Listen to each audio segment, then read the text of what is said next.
Bem, igreja? O livro de Efésios, capítulo 3, no verso 14, que diz assim a palavra do Senhor. Paulo ora novamente.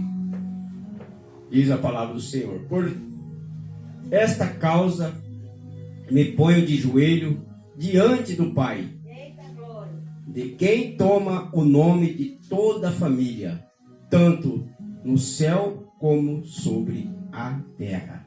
Amém? Amém, irmãos? Amém. Palavra do Senhor nessa noite, o qual está falando aqui.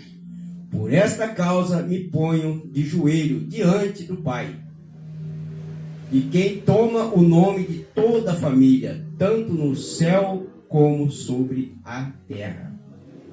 Palavra maravilhosa, essa palavra de Efésios, né? Aqui nós olhamos aqui, Paulo, né? Falando aqui, né? É uma expressão bíblica, né? Que inicia uma oração do apóstolo Paulo em Efésio. Apóstolo Paulo orando na cidade de Éfeso, né? E aqui diz que por esta causa me ponho de joelho diante do Pai. Então nós temos que estar sempre de joelho perante a Deus. Perante ao nosso Senhor Jesus Cristo, temos que estar de joelho dobrado. Porque nós temos que orar pela nossa família, orar pelos nossos filhos, orar pelo nosso esposo, pela nossa esposa, orar por nossos amigos, nossos vizinhos, nossos parentes, orar pelas pessoas. Porque aqui Paulo, ele estava orando pelas igrejas de Éfeso. Ele orava pelas igrejas. E nós temos que orar também pela igreja aqui que nós congregamos, orando pela nossa igreja. É através das nossas orações que Deus está abrindo as portas. É através das nossas orações que Deus está abrindo mais portas de igreja. É através da oração minha, oração sua, oração da igreja, que Deus está abrindo as portas. Deus está dando a oportunidade para nós expandir a igreja Filho do Monte de Deus, não só aqui na cidade de Cambé, mas sim nas outras cidades vizinhas, porque o nome do Senhor tem que ser glorificado tanto aqui como lá. Porque aqui tem almas que precisam de ouvir a palavra de Deus aqui na cidade de Cambé, no Jardim Silvino, Jardim Novo Bandeirante, Riviera, Jardim Anelisa, Jardim Tupi, Ana Rosa, Santa Amaro. Mas lá, em Prado Ferreira, lá em Florestópolis, demais cidades por lá, como aqui em Londrina, precisa também de ouvir a palavra. Lá tem igreja, mas não tem a Filho do Monte de Deus ainda. E aqui quando Paulo ora, que ele diz, por esta causa me ponho de joelho, porque a igreja de Éfeso, ele estava ali passando por uma situação difícil, ele estava orando pela igreja. E nós estamos aqui nessa noite orando pela nossa família e pela nossa igreja, porque aqui também somos uma família. Estou orando pela minha família, pelos meus filhos, pela minha esposa, pelos meus netos, pelo meu bisneto. Vocês estão orando aí também para alguém da tua família. Eu oro por toda a minha família, né, que eu tenho da parte, né, desde a primeira até a quarta geração. Oramos quando dobramos o joelho. E quando nós olhamos aqui, que quando Paulo ele começa a orar, o apóstolo Paulo começa a orar lá na cidade de Éfeso. Então nessa oração Paulo ele intercede pela igreja. Paulo estava intercedendo pela igreja, pede que Deus lhe conceda força, fé e amor e plenitude. Ele pede para que Deus coloque sobre ele essas autoridades. Então nós temos que fazer como Paulo, também pedir isso para Deus colocar sobre nós. Porque vai chegar um momento que nós precisamos de essa plenitude de Deus, para enfrentar o que vai se levantar contra a igreja do Senhor aqui na terra. E aí Deus olha lá de cima para mim e para você, e quando nós não estamos aí de acordo com aquilo que Ele nos colocou na mão, Ele vai ficar entristecido, porque Ele confia em mim e confia em você para poder conduzir a obra dele. Então aqui, esta oração de Paulo, Ele pede força, ele pede amor. Ele precisava de ter amor para conduzir o povo. Nós temos que ter amor para conduzir o rebanho que Deus deixou para nós. Nós temos que ter a plenitude do Senhor. Temos que ter a plenitude do Espírito Santo na nossa vida. E quando nós olhamos aqui, Paulo revela seu zelo e a sua gratidão pela obra de Deus. Ele tem zelo pela obra do Senhor. Então nós temos que zelar daquilo que Deus colocou nas nossas mãos.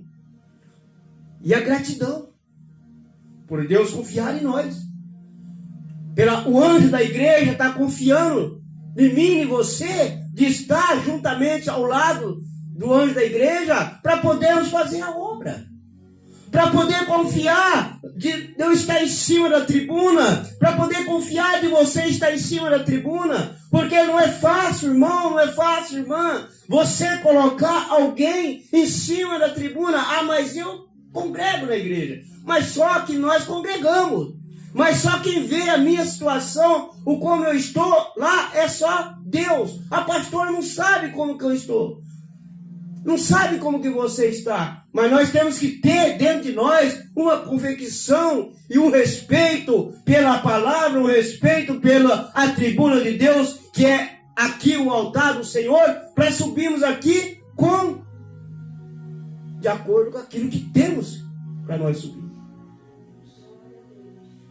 Então, quando nós olhamos aqui que Paulo revela o seu zelo e a sua gratidão pela obra de Deus entre os gentios, eles têm, ali nós vemos o qual que nós temos que também ser grato pelas coisas de Deus.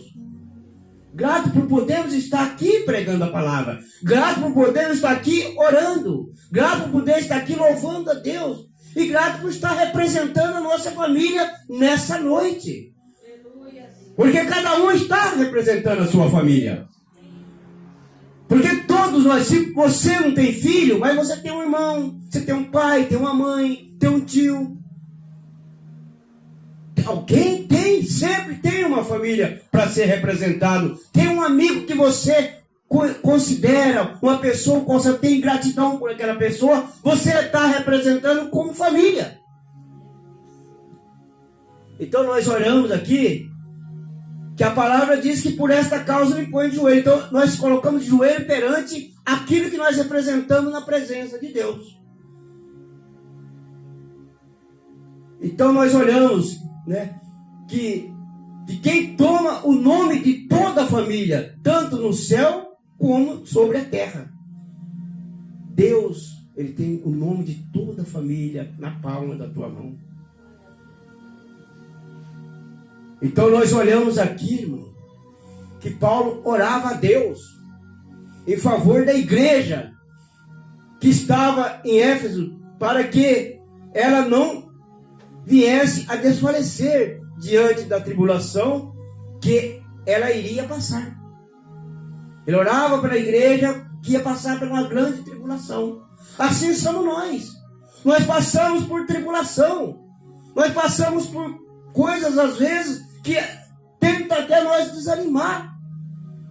Mas como Paulo orava pela igreja de Éfeso, nós também temos que orar. Porque ele venceu ali aquelas condições que a igreja ia passar através da oração, através da consagração na presença de Deus. Então nós temos que estar em oração, para que nós conseguimos vencer as batalhas do dia a dia. E quando nós olhamos aqui, Paulo deixa o ensino de que a família foi e é constituída pelo Pai, o Deus criado de todas as coisas. Então a família é construída por Deus. Deus construiu a família através de um relacionamento entre o homem e a mulher. Deus preparou o homem e a mulher para os dois se unir, para construir uma família.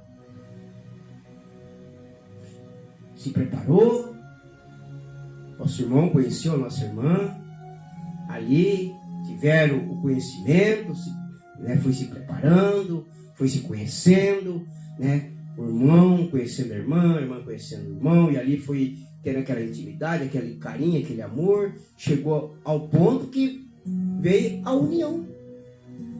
Então somos todos nós assim, teremos a união. Então a família é criada de todas as coisas através do Espírito Santo de Deus. Deus prepara a família, a esposa e a esposa para construir uma família. Assim é a igreja. A igreja é uma família. Deus levanta ali o anjo da igreja, preparando a igreja, e ali vem as pessoas se unindo, e ali vem recebendo carinho, recebendo o amor do anjo da igreja, e começa a se ajuntar, começa a ter a união. Claro que toda família tem problema. Toda família tem. Tem uma casa que tem 5, 10 filhos, no meio tem algum que é meio complicado. Mas o amor do pai e da mãe não tem divisão entre um e entre o outro. A igreja também é assim. De repente, na igreja tem alguém, no caso, vamos dizer, que eu começo a dar trabalho para o anjo da igreja. Mas o anjo da igreja não vai deixar de me dar o conselho, de me amar, de zelar de mim, como zela de vocês, que são ali. Por quê? Porque é uma família. Eu às vezes falo em casa para minha esposa. Eu sempre, na minha vida cristã, sempre tive meus pais espiritual uma bênção na minha vida. Sempre me deu um apoio. Nos momentos difíceis, nos momentos de alegria, sempre do meu lado. E agora estou tendo o privilégio de ser apacentado por uma mãe, que agora tem uma mãe. Eu tenho uma mãe que zela de mim, o anjo da igreja, agora é uma mãe. Né? Então, foi uma mudança de repente, assim. Então, o amor que ela cuida de vocês, cuida de mim também. De repente, eu preciso de levar uns puxões de orelha do anjo da igreja, da pastora, mas não é porque ela tem algo contra a minha pessoa, não. É porque ela quer que eu trilhe no caminho certo para poder subir. Por quê? Porque eu tenho 2 caminhos. E o anjo da igreja apacenta eu e você para andar pelo caminho estreito, que é o caminho da obediência, o caminho do amor, do perdão. Mas se eu começo a rebeliar e quero ir para o caminho largo, eu que estou procurando o meu caminho errado. Então nós olhamos para a palavra, vemos que Paulo orava pelaquela igreja, porque ele queria que a igreja subisse para o céu, que a igreja não ficasse perecendo na terra, porque ali era uma família. Aquela igreja tinha aquelas pessoas que faziam parte como família. Então, tanto no céu como na terra, como sobre a terra. Então, quando nós olhamos aqui, meus amados irmãos em Cristo Jesus, nós vemos que quando a família, nós no céu, a família profética, que aponta para a igreja fiel que vive como uma família, pois faz a vontade daquele que constituiu. Então a família só faz a vontade daquele que constituiu. Então os filhos têm que obedecer ao pai, obedecer à mãe. E nós temos que obedecer a Deus e o anjo da igreja, porque nós somos cuidados e zelados por eles. Louvado seja o nome do Senhor Jesus. Então, essa palavra, irmão, quando se fala por esta causa, impõe de joelho diante do Pai. Então, enquanto ele orava perante a Deus, para que Deus ali realizasse a obra naquela igreja de Éfeso, assim somos nós que oramos aqui pela nossa família, em cima do altar, aí onde você está, orando para que Deus salve os nossos que estão lá fora, que estão no mundo do pecado, que estão perdidos lá fora. Porque assim como nós queremos a salvação, queremos que os nossos também sejam salvos.